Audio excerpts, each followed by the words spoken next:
સતત આવા નાના નાના આંચકા આવે છે। આજે અત્યારે બપોરે 2 વાગે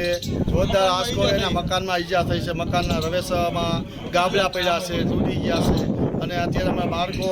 અને અમારા બધા બાયુ બાળકો બધા ડરી ગયા છે અને આમાં કોઈ તંત્ર કોઈ આની તાત્કાલિક પગલાં લે। અમે રહેવું ક્યાં અને તૈડા પડી ગયા 15 દી થયા ધરતીકંપ થાય છે અમારે જવું ક્યાં અમે ગરીબ માણસ હે અમારે ક્યાં જવું અત્યારે 15 દી થી આમ ચાલુ છે આમાં કોઈ કઈ તપાસ થતી નથી અત્યારે ખોફરી ગયું અમારું મકાન અત્યારે અમારે શું કરવાનું અંદર બહાર બેઠા છે અત્યારે અમારો આખું સમાજ અત્યારે બહાર બેઠા છે નાના નાના છોકરા છે